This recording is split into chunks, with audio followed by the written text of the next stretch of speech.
Just cuss. It's my handwriting. It's your handwriting, followed by Kathy Turk. Good evening, everyone. My name is Francisca Dennis Storr, and I am a board member, co-founder of Colorvo. And every January for the past 7 years, we host a bike ride, a 60-mile bike ride from Miami to Lake Worth. But this year we're doing a little different. We're starting in Pompano. And the purpose of the bike ride is really to honor and remember the 200,000 lives that were lost in the earthquake in Haiti in 2010. And we also fundraise for education in Haiti. Colorvo started in 2010, right after the earthquake, and since then we've raised over $250,000 out of that. We opened the first of its kind, a Open Technological Center, and we provide a teacher training every year. And we go to Haiti over 5 to 6 times a year to provide educational program to the children in Haiti. We feel like I love community service. I attended high school here in America, and that's all I do for my life, other than my profession. But I love serving others. There's this reward. I mean, there's this feeling, this great feeling when you lend a helping hand. So the reason I'm here today is, first and foremost, is to thank the mayor, Pam Triolo. Thank you for her support, her continuous support. She's very loyal in helping us, and I have to say, I just went live on Facebook. The mayor can dance Zoom. It's a dance from Haiti. It's a music from Haiti, more than a lot of Haitians. She has a lot of fun at the bike ride. We usually, our last stop is our grand celebration. We're usually at the Cultural Center, but for last year we're going to start at 2 o'clock. The festivity is going to start at the Bryant Park, and we are inviting all of you. I have flowers, I'm going to pass it in both. But we are starting in Pompano with a 12 laps, representing the January 12th of the earthquake. So please come out and support, and I really want to thank Commissioner McVoy that always participates in the bike ride every year. He does the whole thing. And I don't know how to ride a bike. I'm just one of the organizers.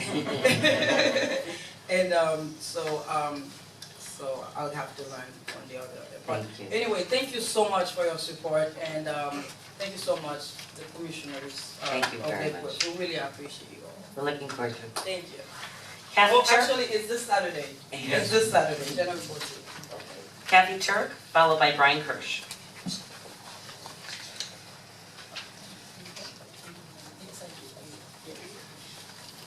Hi, I'm Kathy Turk, 901 North B Street, 20 inches from my living room window to the wannabe Wawa. Last time I was here, I talked to you about how the National Association of Convenience and Fueling Stores says that gas has become a leader. And basically, only 1/3 of the individuals who actually put gas at the pumps will actually go inside the stores. And 20% of those people are just there to pay for their gas. So while Wawa wants to tell us that they're not a gas station, they want to say they're a bakery or a hoagie shop or a convenience store. For zoning purposes, we have to look at the traffic, and the traffic is definitely in the gas station. Today I want to talk to you about crime statistics. National crime statistics say that gun violence, 6% of gun violence will take place in convenience stores and gas stations. Now that doesn't sound like a really huge number unless you look at the fact that 54% of gun violence takes place in your personal home or the home of a family member. So if you're not with a loved one, and there's a gun crime, 15% chance that that's going to take place at a convenience store or a gas station.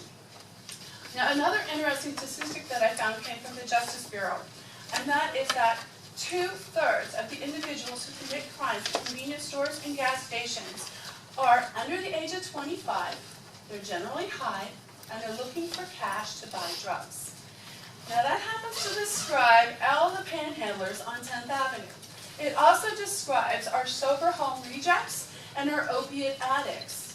We cannot give them a 24-hour sparkling new candy store set amongst 13 homes and backed up against our family neighborhoods. I implore you, when this hits your desk, please say no. You too. Thank you. Brian Kirsch, followed by Mary Lindsay.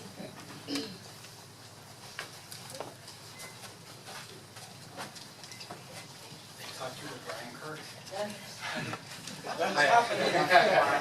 Hi everybody, I'm Brian Kirsch. I'm with Gray Mockingbird, the community garden here in Lake Worth.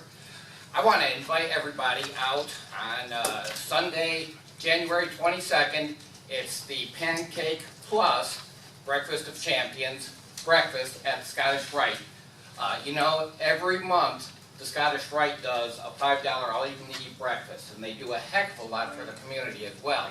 What we're doing, because the Gulfstream Lodge doesn't do a breakfast on December or January, thing is, we took it upon ourselves to say, well, we'll do the breakfast. It's not going to be called the $5 breakfast because we don't want to imitate them. But we invite everybody to come out there. All the profits of the breakfast are going to go to the Scottish Rite Building Fund. Right now, they're already putting a new roof on the whole east side of the building. We want to kick butt there. We're actually looking at bringing that building to LEED certification. So that's all exciting. And the great thing about this is you got LEED certification. Last year we did the Earth Day Festival. Well, I just want to let you all know that also coming, and we'll feed you a little bit there while we're at the breakfast, but the Earth Day Festival is going to be at the Scottish Rite this year on April 22nd, so we're going to also invite you there. We've already got 2 stages set up. We've got some kick-butt music, and I just want to leave it at that. Just think about this. Think if I was Japanese and I was doing this. That's just a possibility of, not just a possibility, that's somebody who we're going to have back this year. Thank you very much. Mary Lindsay, followed by Amy D.R. I'm sorry, I can't read your name. D.R. Kids. I like the. Mary Lindsay, 327 Columbia Drive, speaking today on behalf of the NAPC. First of all, we at the NAPC certainly wish everyone high achievement and great prosperity in the new year, and all the best for Lake Worth and all of us who love her as much as we do. The NAPC is proud to announce that we will once again this year hold a candidate forum for the upcoming March elections. This will be held on January 30th at our beautiful and historic Lake Worth Playhouse, and once again we thank them very much for always supporting us in this effort.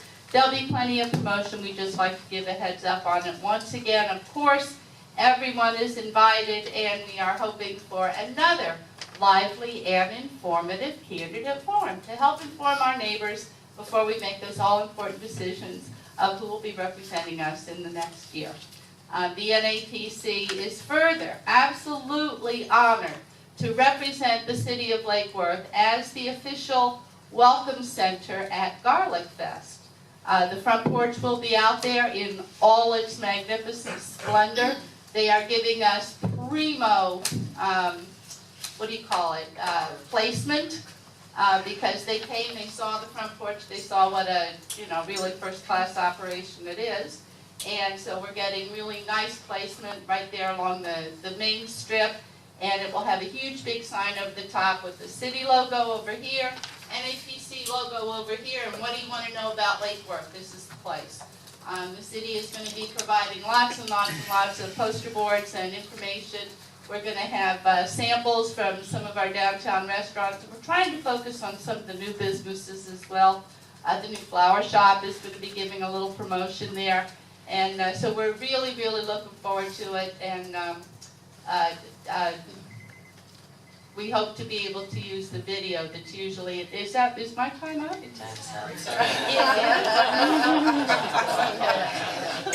right, well, Happy New Year, everybody. See you at the best Lincoln party in Lake Worth. Amy, followed by Ellie Whitty. I wasn't going to try that again, Amy, sorry, please. It's probably my handwriting. It was no Good offense. evening, it's Amy Dureka.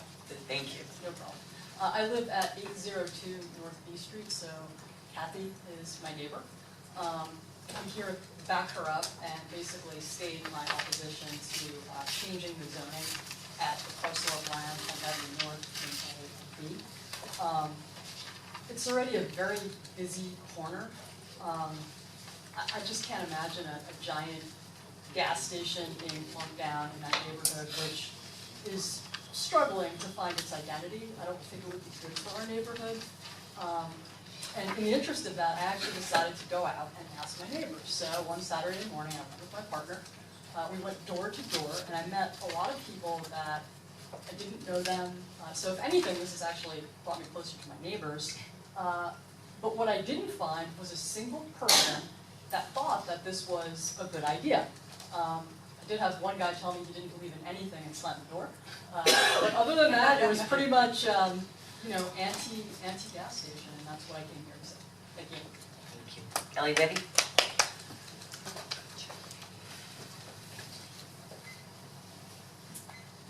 Hello, everyone. My name is Ellie Whitty. I'm running for Lakeport City Commissioner, District 4. I'd like to extend a very happy, healthy new year to everyone and introduce myself. Here I am, and hopefully we'll all be working together for years to come. Thank you all. Any more cards? That's it. Okay, thank you.